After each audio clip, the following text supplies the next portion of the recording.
кетті. Стартта жерде болат.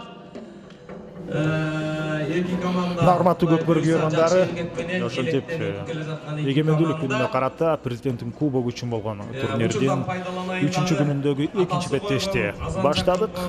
Бакубат Талас жана Соңкөл командасы бири-бирине каршы ойнойт. Бакубат Талас Соңкөл булар чейрек финалын алкандагы беттешти өткөрүүдө. Жашыл кийимчендер Бакубат жана ошентип бул команда үчүү дегенде эле өздөрүнүн оюнун чабуулдан баштады.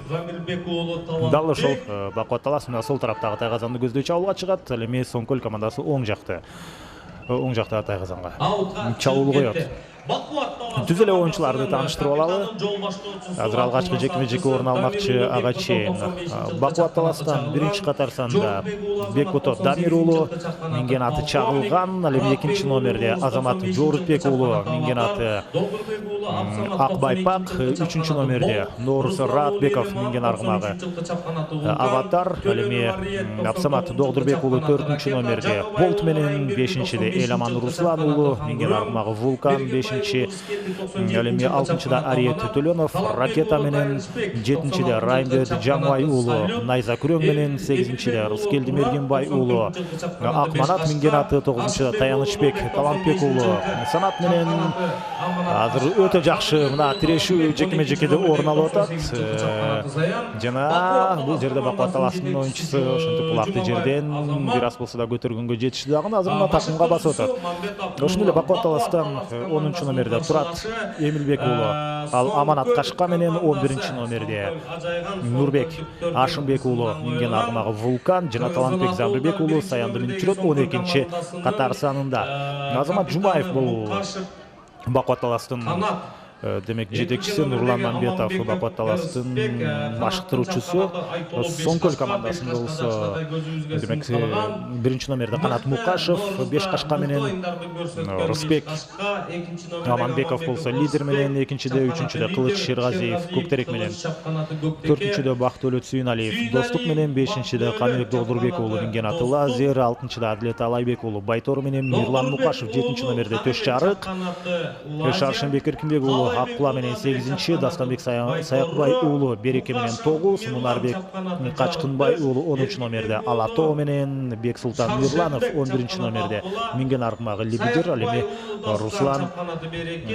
Руслан Карагулов 12-чи катар санда Койгүрөң менен. Дал ушул Руслан жана Канат Мукашевтер буга чейинки 8ден 1 финалдык беттеште өздөрүнүн өтө жакшы оюнун көрсөткөн. Соңкөл командасы Тор Айгырды 5-1-ге уткан эле. Ал эми Бакубат Талас 8-0-гө көңүл алды. 8-0-га артта калтырган. Азыр Бакубат Таластын чабуулу орун алып атат жана коргонууда Соңкөл кош такым менен улактын кырына чейин алып келип, Тайгазандын кырына чейин алып келип, бирок андан ары кайрадан кайтып кетти. Соңкөлдүн коргонуусу бир топ сапаттуу болуп атат. Эки команданы тааныштырып өттүм. Улак бул жерде ошентип оңой менен Тайгазанга салымчуда эмес. Ошондой эле Чыңгыз Мукашев Соңкөл командасынын жетекчиси, Бакыт Бекбаев бул Соңкөлдүн машыктыруучусу. Протоколдук бөлүк менен таанышып алдык. Мына НТ Спорт каналы эгемендүүлүк күнүнө карата президенттин кубогу үчүн болгон турнирди сиздерге сунуштап атат. Чыныгы көкбөрү жыл өткөн сайын жаңы деңгээлге көтөрүлүп келүүдө. Азыр биринчи лига толугу менен турукташып калды. Биринчи лиганын командаларын ошентип чейрек финалдан баштап чоң эсеп айырмасы жаралбай татыктуу беттештерди бири-бирине каршы өткөрүп атат. Биринчи лиганын байге фонду менен албетте жогорку лиганын байге фондунда айырма чоң. Негизинен бүгүнкү күндө боло турган таймаштарын дагы эсиңизерге салып өтөлү. Азыр болсо ага чейин 5 кашка ошол жерден 5 кашка толугу менен туруштук берди дагы. Соңкөлдүн экинчи ирет жекеме-жекеде ийгиликтүү көрүнүш бул жерде орун алып атат. Ал эми Бакубат 5 кашка менен ошол учурда Бакубаттан буга чейин Аватар менен жекеме жеке чыккан 5 кашка чабандестер өздөрүн ушул Көкжалга каршы өткөргөн эле. 5 кашкадагы элдин оозуна 5 кашка буюрса негизинен 5 кашка биринчи лиганын мыкты аргымак аталган 9 майда эмес 9 майда Хусейнбек болду эле. Ал Борус майрамында ошондо мыкты аталган. Азыр болсо мына 5 кашка сызып жөнөдү. Аны минип жүргөн команданын капитаны. Аны минип жүргөн Канат Мукашев. Кандай буй таппайды 5 кашка. Азыр кайрадан тайгазанды көздөй барышат.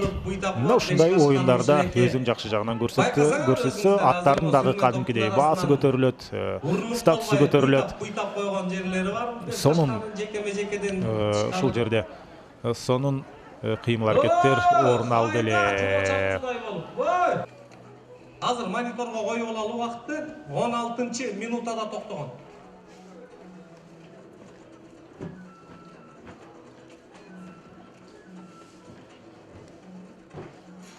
Бердияр, кеттик, оюнду баштайлы. Кеттик, кол чаап коелубу? Жакшы баштайлычы, ызылдабай, тартындай. Ала күн болбой, мындай тартынакай баштайлы.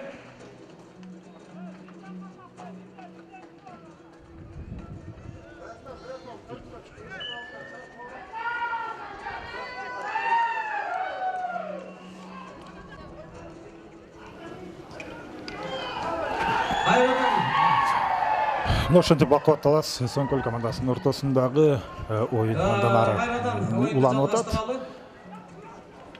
Жана бул жерде мен дагы ошондой маалымат бергим келбейт. Бакытталастын бир оюнчусу гүл турса гүл деп айтат. жаза намысына байланган. Албетте ал жерде кагылышуу орун алган болчу. Азыр үчөөлөп улакты салып кетти Соңкөл командасы. 1-0 менен Соңкөл алдыга озуп чыкты. Соңкөл командасынын капитаны 1 эмес 3 оюнчу ал жерде ийгилик жаратканга аракет кылды. Өткөн оюнда Канат Мукашев 3 салымды ишке ашырган эле. Бул рет дагы ал өнөктөштөр менен чогуу ошентип эсепти ачып кетти. Көктөн алып эчтеке сүйлөбөйм мен. Ошондуктан кандай маңдай тер таманактыңар менен Канат Мукашев ошентип демек анын атына жазылды. Бакытталас Көкжалда ишенимди уткан эле, эми кандай болот болду экен. Соңкөл оюнду жакшы баштады бул биринчи таймдын. Демек жыйынтыктоочу акыркы 5 мүнөттөгө орун алып атат.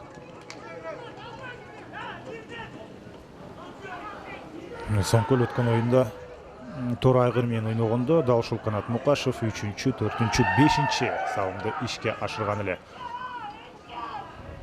18-минутта Биринчи тайм акырындап өзүнүн соңуна жакындап калды. Соңкөл кайрадан улакты жерден эңип кеткен.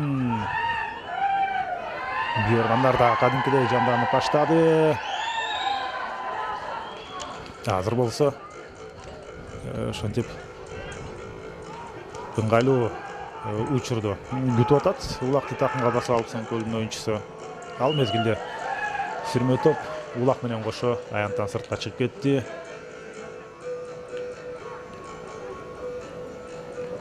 Азыр болсо жекеме жеке орун алат. Биринчи таймда дагы мына соңуна чыгарып атабыз. Соңкөлдүн чабуулга жооп берген негизги оюнчулары ошол Канат Мукашев, андан сырткары Руслан Карагулов бар. Руслан Карагулов дагы 2 ирет салым жараткан болчу. Тор Айгыр менен болгон беттеш талими Бакытталастан Норус Ратбек уулу, Бекбото Дамир уулу команда капитаны, ошондой эле Ариет Төлөнов, Эламан Руслан уулу, Нурбек Ашымбек уулу дал ушул оюнчулар Көкжалдын тайгазанына салым жараткан. Азыр болсо мына ошентип 5 кашка жана анын атаандашы бул жерден жекеме жекеде Бакытталастан аргымак жакшы тирешти дагы жыйынтыгында Бакытталастын оюнчусу улакты оң такымга басып алды.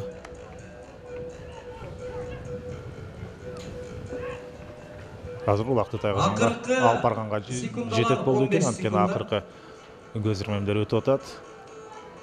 10 секунда. Балекет самолеттің моторын қойсаң да бара албайсың. 3, 2, 1, стоп! Стоп! Рахмат! Биринчи тайм аякталды. Тынығу! Биринчи таймда ошентип Соңкөл 2 командасы минут тынығу! 2 ийгиликтүү минут! Ызычуға азыр байланыштыр. кыскача гана тыныгуу орун алып туруп, тынығу. андан кийин кайрадан ошол замат экинчи таймды баштайбыз.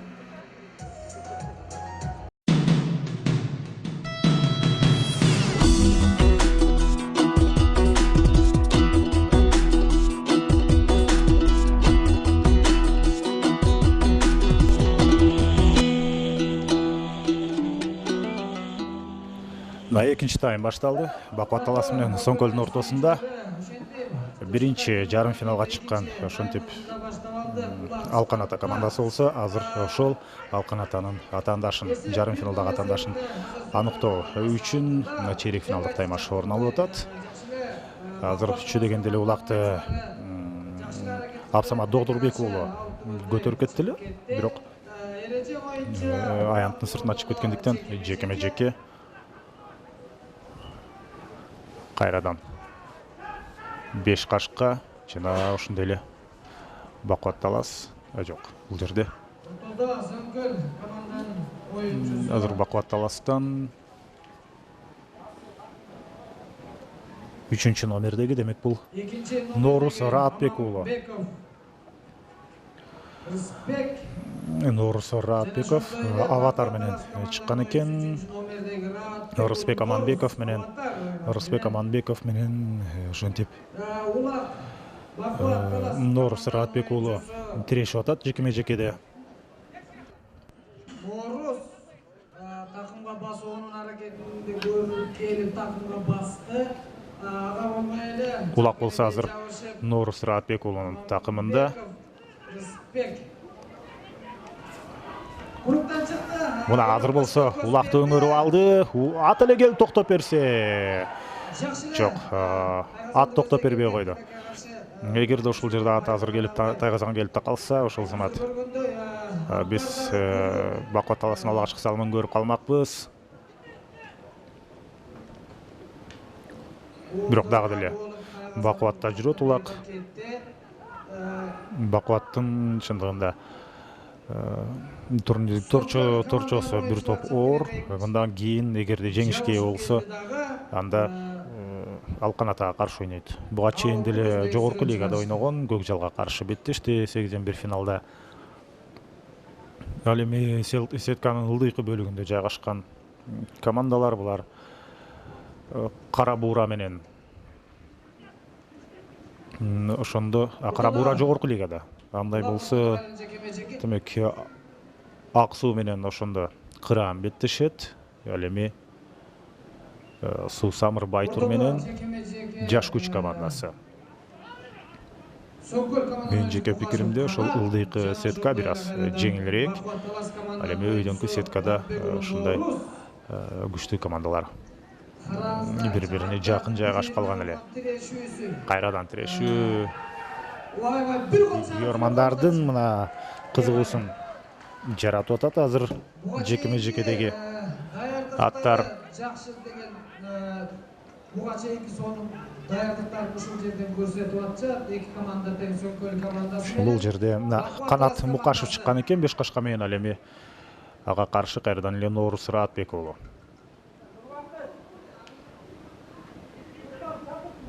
Азырынча улакты эңип кеткенге эки чабанды тең күнчүлүк болбой жатат.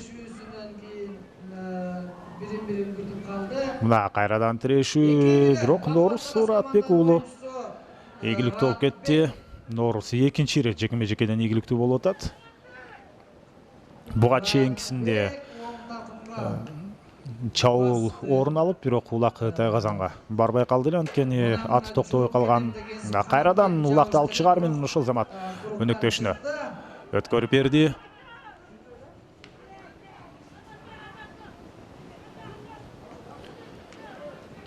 Сол канаттан чабуулга киргенге аракет болмок. Улак болсо жерде калып калды дагы. Азыр аны эңип кеткенге болгон эки тараптан тең аракеттер көрүлөт. Соңкөлдүн оюнчусу эңкегенге мүмкүнчүлүк болбой алды. Бул чабандестерге дээрлик 1 секундда жетиштүү. Эңкейди дегенче улакты жерден эңип кетет. Азыр болсо мына Бакубат Таластын Бакубат Таластан бул 6 номер эгерде жаңылбасам Ариет Төлөнов эгерде.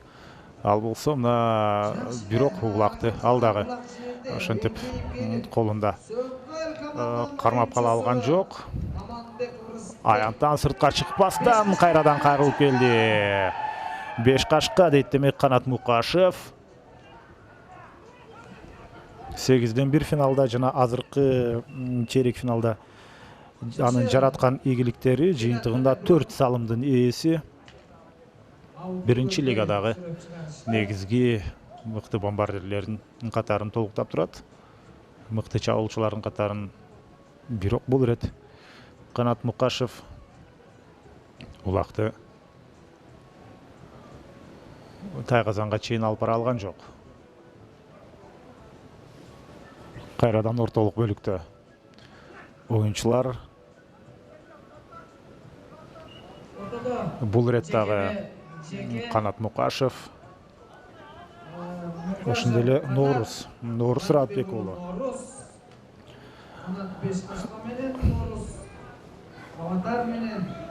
Аватар болсо, Аватар мына жекеме-жекеден бир топ эле ийгиликтүү болуп чыкты. Айтылуу 5 кашкага жөн эле каршылык көрсөтпөстөн ага караганда күчтүүрөөк дагы болуп атат Аватар. Мына азыр экөө тең улакты такымга басып, эки тарабынан улакты эңип кеткенге аракет кылмак. Бирок карасаңыздар, мунасага тажрыйбалуу Канат Мукашев. Канат Мукашев азыр 36 жаштагы чабандес. Тажрыйба деген болбой эле бул жерде. Өзүнүн сөзүн айтты. Атамдаш алган улакты айлампанын ичинде тартып алып кетти эле. Охо, азыр бул жерде өтө ыңгай сабал орун алып калды.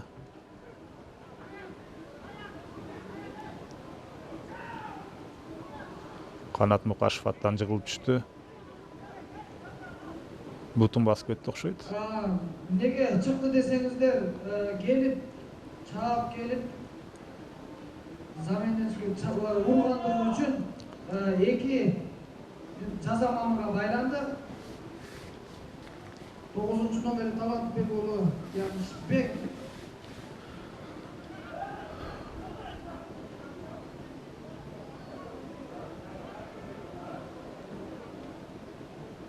Экинчи тайм эсеп 1-0 эсебинде Сөңкөл командасы алдыда.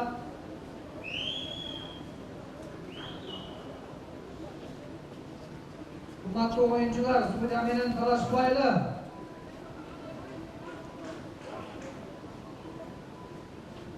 Азыр айтса азыр жок, анан айтса анан жок. Кандай кылабыз я? Кандай, орусча, англисче алып барабыз, билбеп атабыз. Болор болбоско жабышып жаман ыкмат абалдык да биз. Кайда биздин айкөлдүгүбүз, каякта ата бабабыз берип кеткен улуу сабырыбыз каякта, урмат. Азыр мына кайрадан оюн жанданды, ошентип Канат Мукашев жабыркап калды. Ал мезгилде Бакубат Талас командасынан Таянычбек Талантбек уулу. Таянычбек Талантбек уулу ошентип жаза мамысына байланды. Ал Канат Мукашевти артынан келип койдуруп кеткени үчүн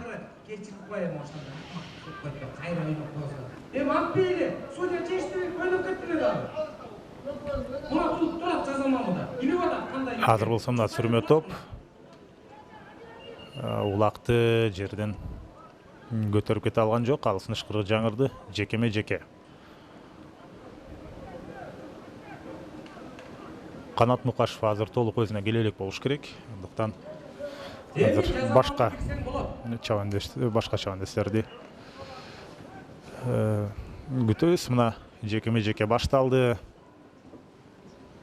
Ортодогу 2 мүнөт аягына чыгып, Бакубат Таластын оюнчусу Таянычбек Талантбек уулу кайрадан оюнга аралашты.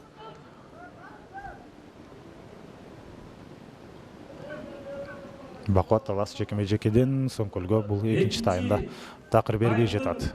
10 минутасы. Ошентип экинчи таймдагы Экватордон өтүп калды. Норусбек бул реттагы ортого чыккан. Бирок ал атандаш экөө улакты жерден эң албай калгандыктан азыр башка чабандештер ортого кирип атат. Ата-бабабыздын жакшы салты бар. Бул аттанганда эрдин кашын кармап үзөңгүнү темингенде тарых сенин колуңда деп бекер айтылбайт. Манаста да ушундай инчилдик бар. Анан биз Бакубат Таластын оюнчусу бул ирет Эламан Руслан уулу чыкты. Биздин колубузда кичине чаташтырып атабыз да биз. Эламан Руслан уулу ал болсо Вулканды чыккан. Мына Вулкан азыр ийгиликтүү жакшы позицияны ээлеп алган эле. Ага каршы жүрүш керек да ат үстүндө. Соңкөл командасынан Русбек Аманбеков болчу. Азыр болсо мына Русбек Аманбеков улак такымга басылбагандыктан атаандаш кармаган учурда эле албетте ошентип ат жоголуп кетти. Улак жоголуп кетти, тагыраагы жерге түшүп калды. Экинчи ирет ушундай көрүнүш орун алып атат. Бакубаттын оюнчулары жекеме жекеден улакты жерден көтөргөн учурда атаандаштар колунан жулуп кетип аткан мезгил. 11 минутта бүтүп 12 минуттаны чапчыды. Эсеп айырмасы минималдуу болуп атат. Соңкөл 1-0 менен гана алдыда. Бакубат Талас чындыгында чейрек финалга чыкпай калуу коркунучунда турат. Азырынча, бирок алдыда албетте убакыт бар. Бул экинчи таймдын ортолук бөлүгүнөн өтүп калса, алдыда дагы 3-чү тайм бар. Бирок Соңкөлдүн оюнчулары Азамат өтө сонун татыктуу каршылыкты көрсөтүп, жыйынтыгында 1-0 менен азыр алдыда келе жатат. Андан сырткары Соңкөл Тор Айгырга каршы беттешкен эле, анда көп деле чоң айырма менен уткан эмес. 5-1 менен Тор Айгырды 8-1 финалда утуп алган эле. Кезектеги жекме жеке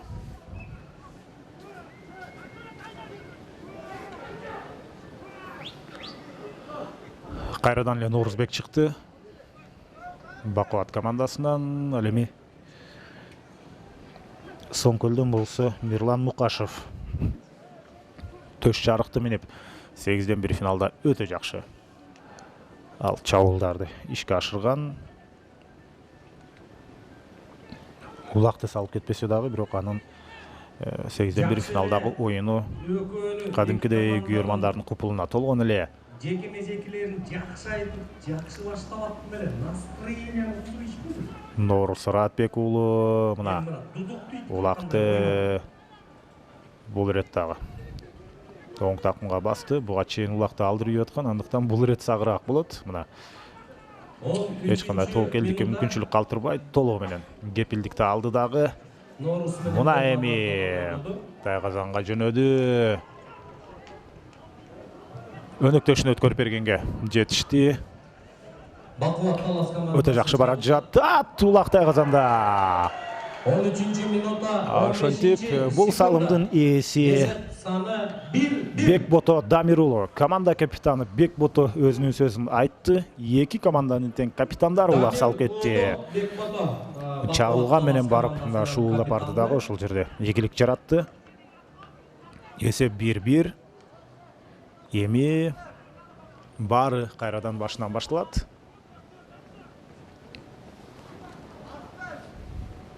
Себеби тең эсеп эки командага тең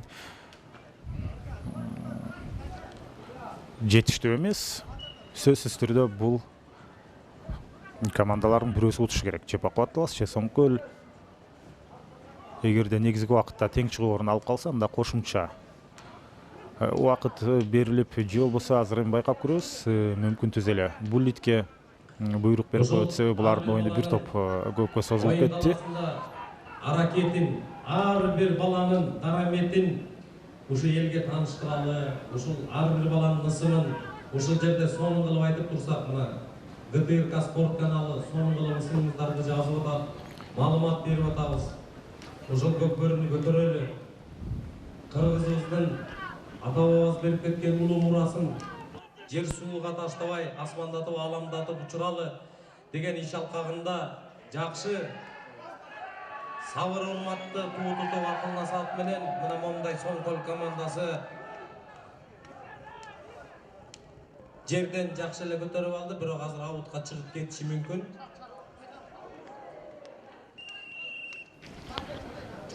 Азыр кезектеги Соңкөлдүн өтө сонун чабуулу ошентип үзгүлтүккө учурады.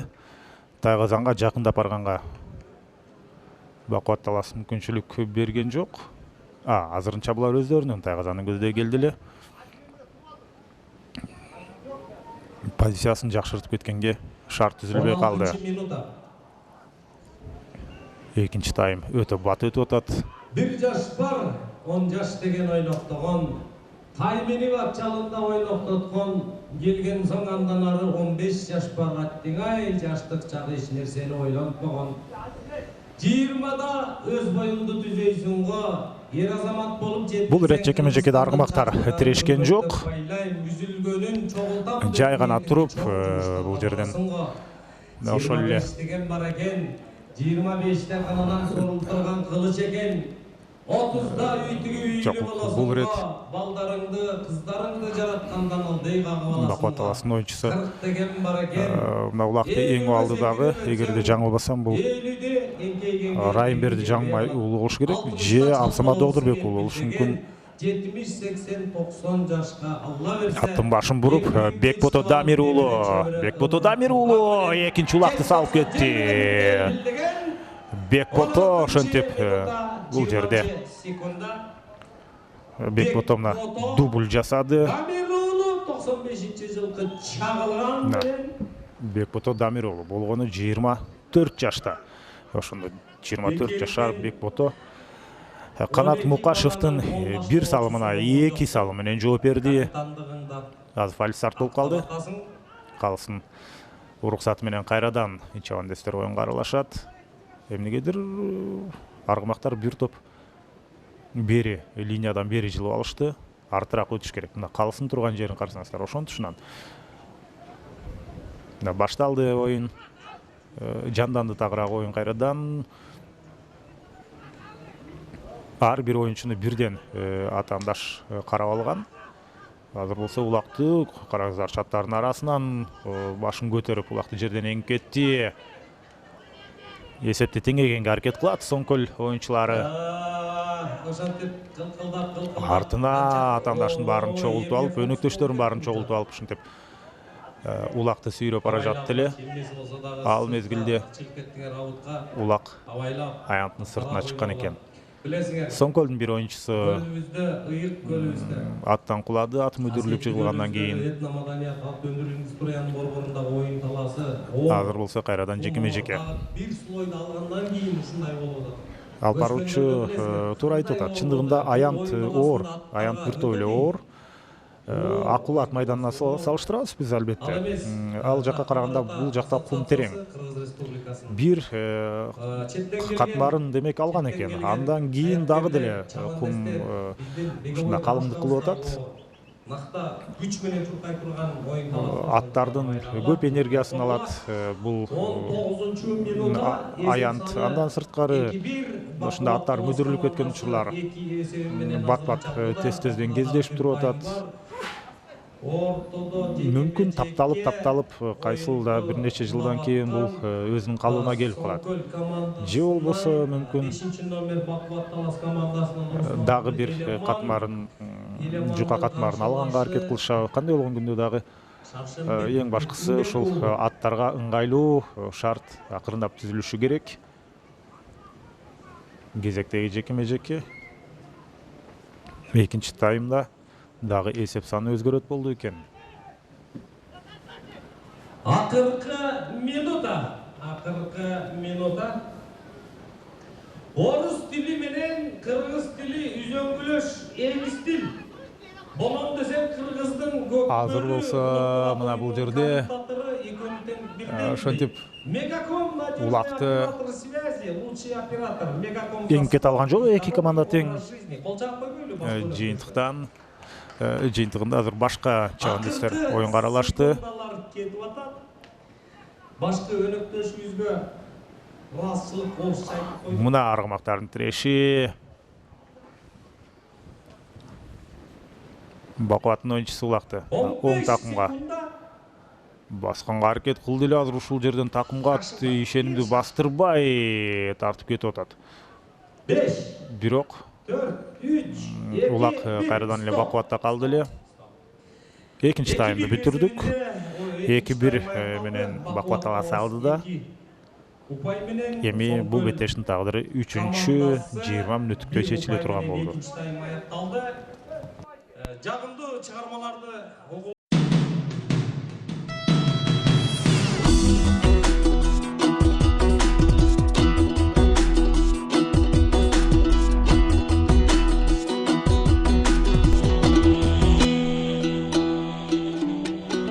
Үчүнчү тайм башталды. Бакубат талаасы Соңкөл командасында.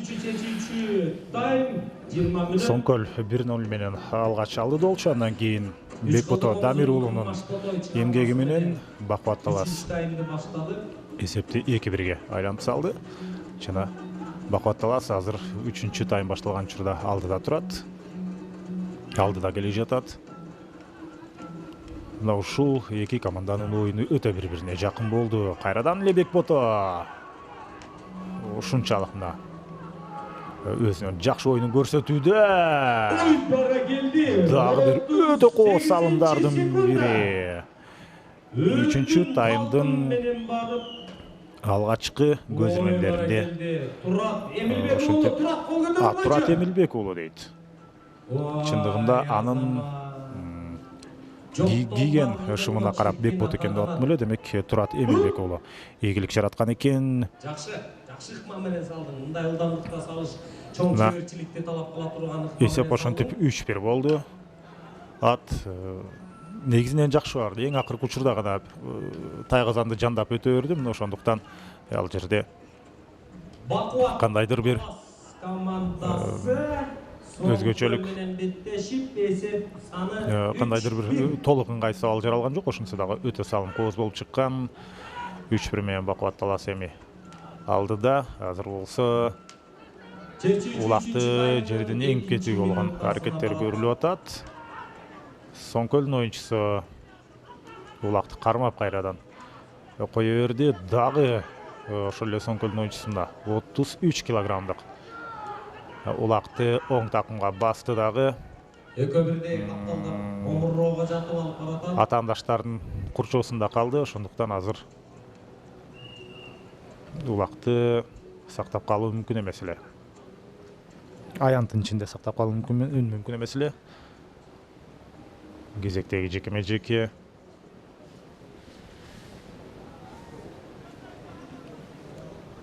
Норузбек чыккан экен Бакубат талаастан. Аватар менен ал учурда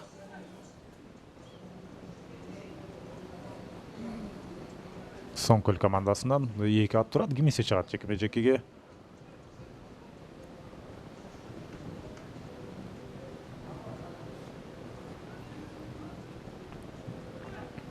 Үчүнчү минута. Аянттын ичинде бир эмес 2. Бакубаттын эки чабандеси турат. Азыр кимисе оюнду баштайт. Калыс болсо башка калыс түшүндүрүү иштерин жүргүзүп аткан учуру.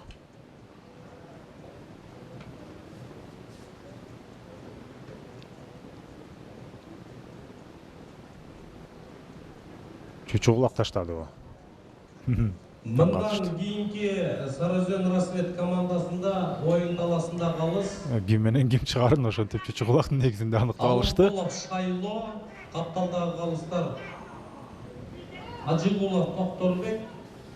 Ал жерде ошентип 2. Азыр мен сіздерге бул жерде кызыктуу нерсени түшүндүрүп берейин. Жекеме-жекеге чыгаарда Бакубат таластын 2 аты, мисалы үчүн бул жерде Соңкөлдөн ким кайсы чабан кайсы жекеме-жекеге ат чыкса, ошого карап Бакубаттан 2 аттын бирөөсү чыгышы керек эле. Ал эми Соңкөлдөгүлөр биринчи демек Бакубаттын аты кирсин деди, ошого карап биз өзүбүздүн атты чыгарабыз деди. Ал эми Бакубаттын оюнчулары тескерисинче биринчи Соңкөл кирсин, ошого карап биз өзүбүздүн атыбызды чыгарабыз деди дагы. Жыйынтыгында калыс ошентип чүчү кулакка таштаганга аргасыз болду. Анын жыйынтыгында ошентип Соңкөл командасы биринчи оюнга кирди дагы. Ошого карап туруп мына Бакубат өздөрүнүн аргымагын чыгарган. Жыйынтыгында алар мына ийгиликтүү болуп улакты жерден эңип алды эле. Азыр кайрадан жекеме-жеке. Себеби аут орун алып калды. Ушундай учурда чындыгында мен биринчи ирет көрүп атам.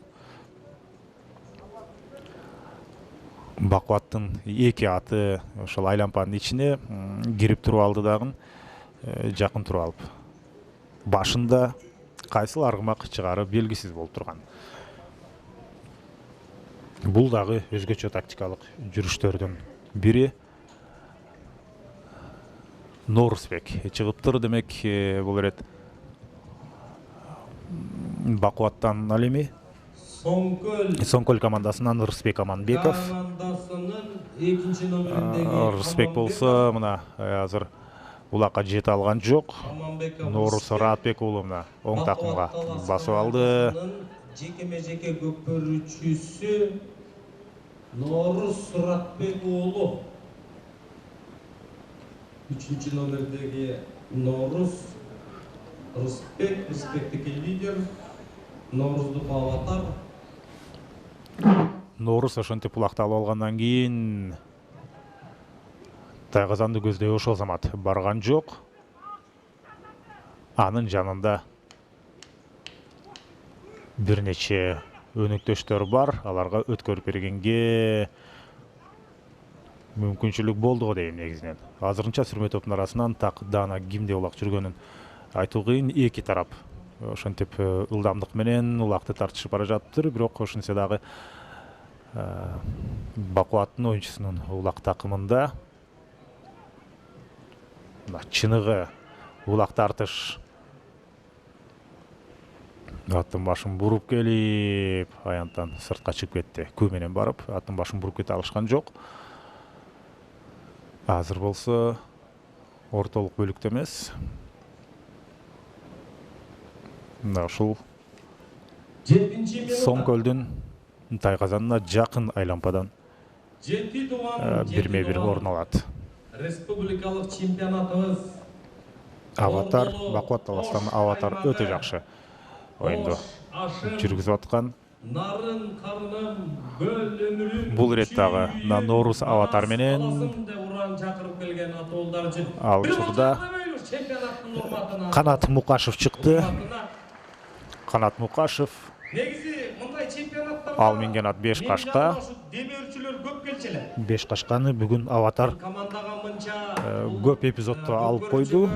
Акесинин атынан, көзүнүн атынан, авасынын атынан Аватарды жакшы даярдап келишкен экен. Дым калдылар окшойт. Бул жерде мындан кийинки Сарыөзөн Бакубаттын демек Бакубаттын оюнчулары чындыгында жакшы даярдап туруп Аватарды. Бирок азыр 5 кашка өзүнүн күчүн көрсөтөм деди эле. Баары бир Норус Ратбек уулу ийгиликтүү болуп кетти. 8 минута чечүүчү 3-чү тайм. Эсеп саны Норус өзү жөнөдү. Тайгазанды көздөй. Кана улак Тайгазанга салынды. Ошентип Норуздун бүгүнкү беттештеги алгачкы салымы. Эсеп ошондо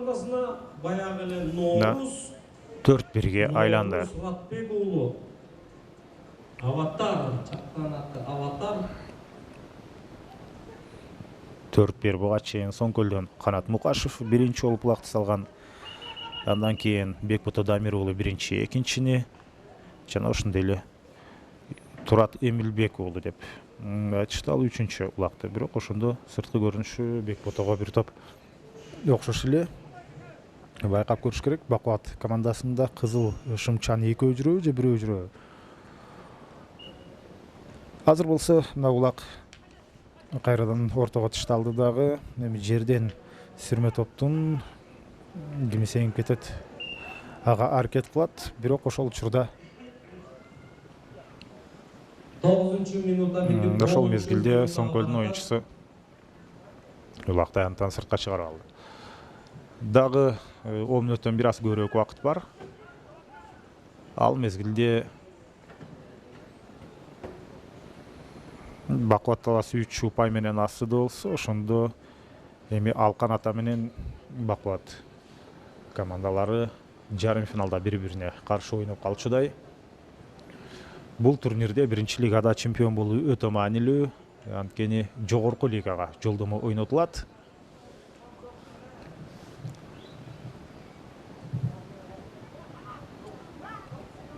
Канат Мукашев 5 кашка менен ортого чыкты.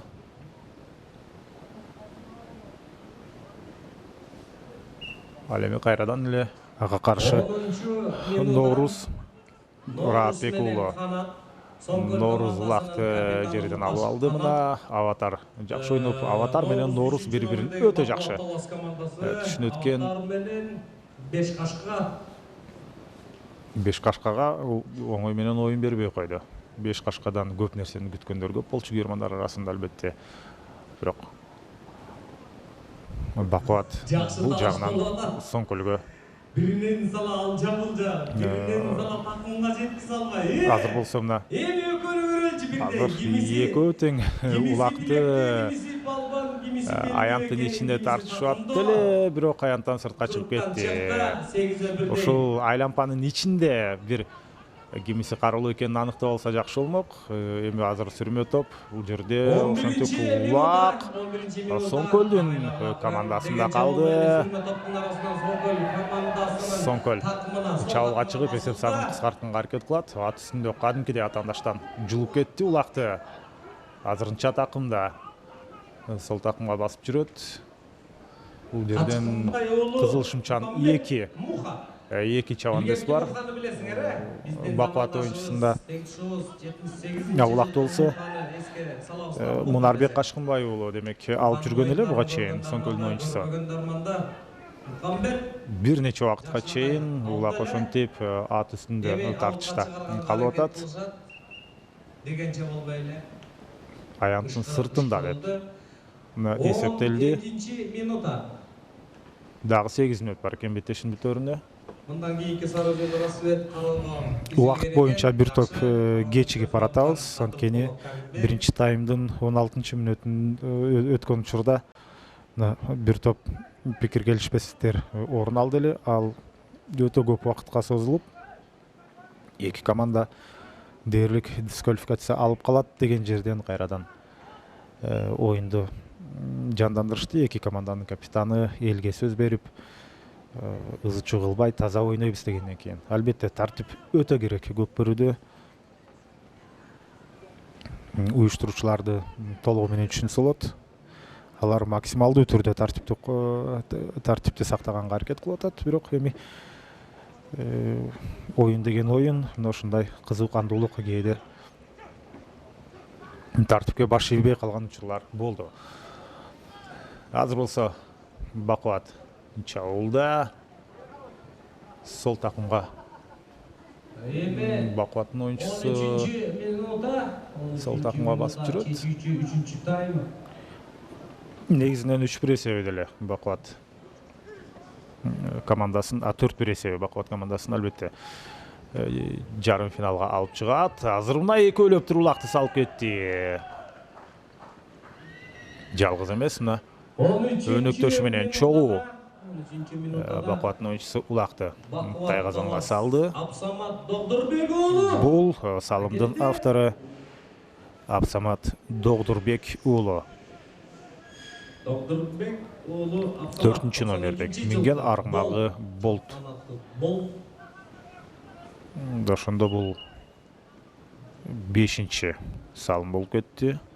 5-1 менен Бакубат алды да Соңкөл эсепти ачкандан кийин андан ары такыр ийгилик жарата албай калды.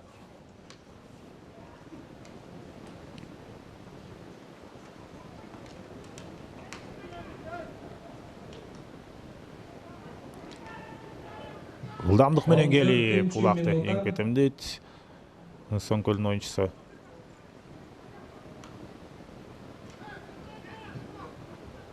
Бул жерде дагы атайын белгиленген убакыт бар. Улак жерден көтөрүлбөсө, анда башкы калыс жекеме-жекеге буйрукту берет.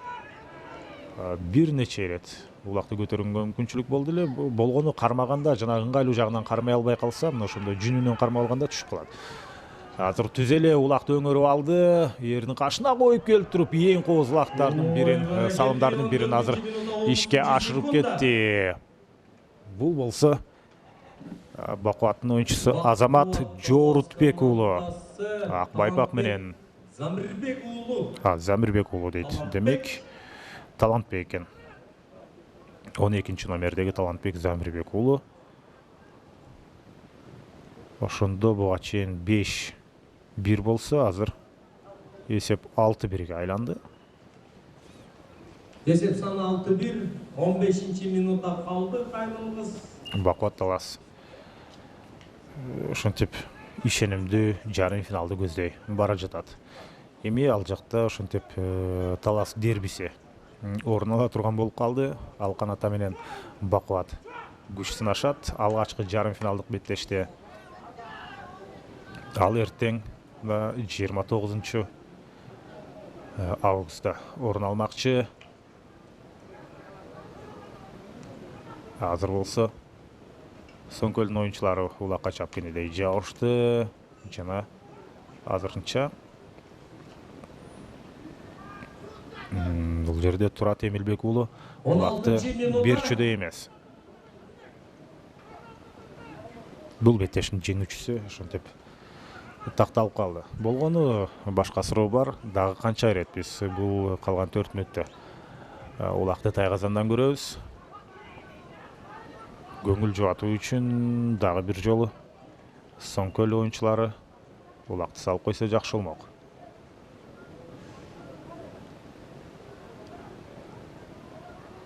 Азыр болсо кезектеги жекеме-жеке орун алат. Ошол жерде Соңкөлдүн бир оюнчусу аттан кулап кетти. Бирөө түрткөн үчүнбү же кокустук болду? Такыр азыр пикир келишпестикке барбайт чабандестер бири-бири менен, анткени элге сөз берди. Мындан ары тынч, таза, так эреженин алкагында оюнду өткөрүп беребиз деп. Болбосо мына азыр аттан бирөө кулап түшкөндө чындап эле бирөө коюп кеткендер. Бирок атайын эмес, эми ылдамдык менен барган учурда ар кандай көрүнүш орун алат. Бирок азаматтар мына сөзүнө туруп, эч кандай маселеси жок, андан ары оюнду улантып атышат.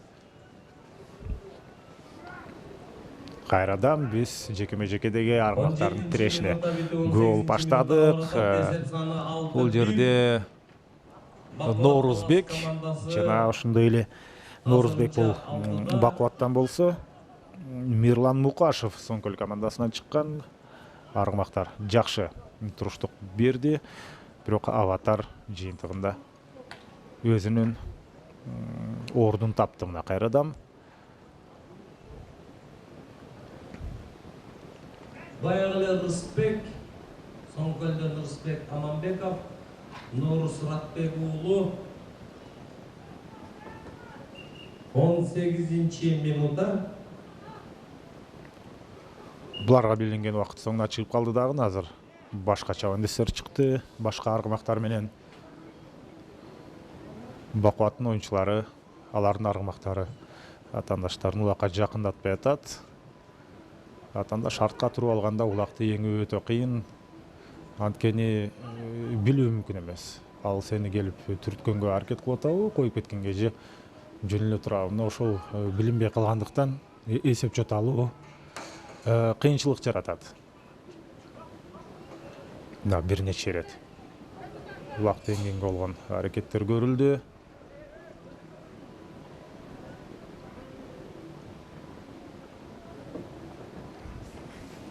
Соңкөл командасынан канат аянтка чыккан экен. Жок, Соңкөл командасынан бул Рысбек Аманбеков. Элеми Бакуаттан Эламан Руслан уулу. 19 минутта Дагы бир өттү. Ошентип артта калтырышты. Азыр болсо ошентип жекеме-жеке уламдан улам өкүм сүрүп атып, бул беттеш аягына чыгып калышы да ыктымал.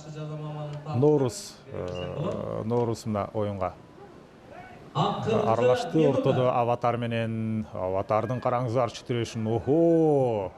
Ал мезгилде ошентип өтө бутун бийик көтөрүлгени үчүн, бутун өтө бийик көтөрүлгени үчүн демек ал аттан Ноорусу түшкөнгө аргасыз болгон. Кайрадан жекеме-жеке орун алып атат. Рысбек Аманбеков улакты жерден эңди, такымга басканга жетишпей калгандай көрүндү, бирок ошентсе дагы улакты өзүндө алып калды. Акыркы 15 секунд. Эми мына ушул акыркы 15 секундта улакты салып койсок, жок, аттын башын бурам деп аянттын сыртына чыгарып алды. Эми 3, 2, 1. Стоп. Рахмат. Урматтуу көпөр көргөрмандары. Бүгүнкү күнгө каралган экинчи таймаш соңуна чыкты. Биринчи лиганын алкагындагы Бакуат ошентип 6-1 менен Соңкөл командасын утуп алды дагы жарым финалга чыгып, ал жакта Алкан Атага каршы беттешти өткөрөт. Азыр болсо жогорку лиганын алкагындагы беттештерге эми назар бурабыз. Сары Өзөн Чүй жана Рассвет Чүй. Алдагы Сары Өзөн экөөнүн тең аты Сары Өзөн, эми экөө бири-бирине каршы ойноп аткандыктан Сары Өзөн Рассветти жөн гана Рассвет деп айтабыз. Сары Өзөн менен Рассвет бир нече мүнөттөн кийин беттешет.